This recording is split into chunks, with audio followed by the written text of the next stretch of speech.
Asante na wakaribisha nyote wapendwa ndugu zangu na marafiki. Nasema Bwana asifiwe. Ni furaha yangu kuwakaribisha katika message hii ya Christmas ambayo naipeana kwa ajili ya kila mtu. Maana katika kitabu cha Luka, malaika waliwaambia wachungaji kwamba wameleta ujumbe wa habari njema kwa watu wote.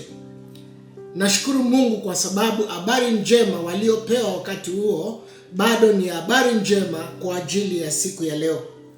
Kwanza kabisa, kabla siku ya kuzaliwa kwa Yesu haijafikia, Mungu alituma nyota ya ufunuo katika anga.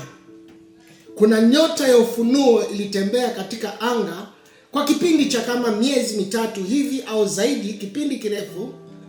Wale ambao ni watu wenye hekima na mamajusi wakitembea safari ndefu wakiwa wanaangalia nyota ya ufunuo. Naita nyota ya ufunuo kwa sababu walipofika kwa Herode walisema, yuko wapi mfalme wa Yahudi, maana tumeiona nyota yake. Ni kwa sababu ya nyota ya ufunuo ambao Mungu aliacha katika anga ndiye iliweza kuwaleta mpaka pale palipokuwa na Yesu. Ni maombi yangu unaponisikiliza na unapofurahia Christmas hii, uwe na nyota ya ufunuo katika maisha yako.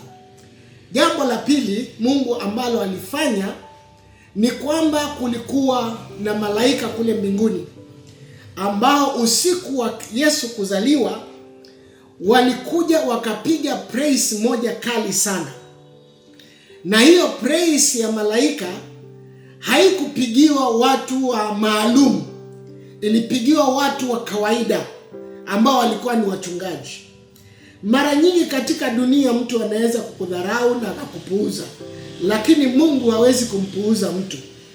Hao wachungaji Mungu hakuwapuuza, aliwaheshimu na akatuma praise hiyo iende ikaimbe sehemu yao ya kazi ambayo ilikuwa ni kuchunga kondoo usiku.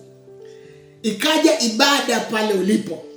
Ni maombi yangu, labda uko kwa sherehe, labda unakula ama unafurahi na marafiki, Mungu alete ibada pale ulipo. Ili kwa sababu hata kama uko kazi, najua kuna wengine hata Christmas inawabidi wafanye kazi kwa sababu ya kazi zao. Lakini pale ulipo, hata kama uko kazini, Mungu alikuletea ibada. Alipowaletea ibada, jambo la pili alilofanya ni kwamba malaika alishuka. Waliposhuka pia jambo lingine litokea ni kwamba utukufu wa Mungu pia ulishuka. Na Biblia inatofautisha malaika na utukufu wa Mungu. Sio malaika walibeba utukufu, Mungu mwenyewe ndiye alijibebea utukufu wake. Wakati malaika walipiga praise, utukufu wa Mungu ulishuka. Mungu anapokuletea ibada pale ulipo, utukufu wa Mungu pia ushuke na ukang'aa.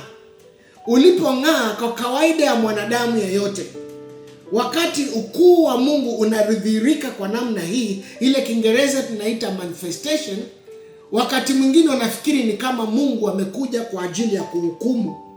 Hakuwa ameleta judgment. Malaika akawaambia, hii sio siku ya judgment, ni siku ya furaha kwa watu wote. Furaha ninayozungumzia ni furaha atupatiage Mungu peke yake. Sio furaha dunia inayokupatia, sio furaha ya anasa, sio furaha unaweza pata katika vilabu, na sio furaha inaweza patikana kwa dhambi. Akawaambia kwamba nawaletea furaha kwa watu wote, ya kwamba leo hii amezaliwa Mwokozi. Ni maombi yangu huyo Mwokozi au Mwokozi wako akuokoe, na kama umeokoka aendelee kukuongoza na aendelee kujitokeza kwako kwa njia kuu. Ikiwa ni malaika washuke, ikiwa ni utukufu ushuke, ikiwa ni nyota ya maono ishuke nyota ya maono. Kwa kifupi, wale ambao wanaitwa mamajusi ama watu wenye hekima, walipotoka kwao hawakutoka wanamjua Mungu. Lakini walipofika kwa Herode, waliitiwa watumishi wa Mungu ambao walikuwa ni waandishi, na waliposomewa maandiko ikalingana na maono yao. Naomba maono yako na maandiko leo yaambatane, ndio uweze kumuona Mungu. Uwe na Christmas ya furaha na Mungu akutendee mema. Amen. Bwana akubariki.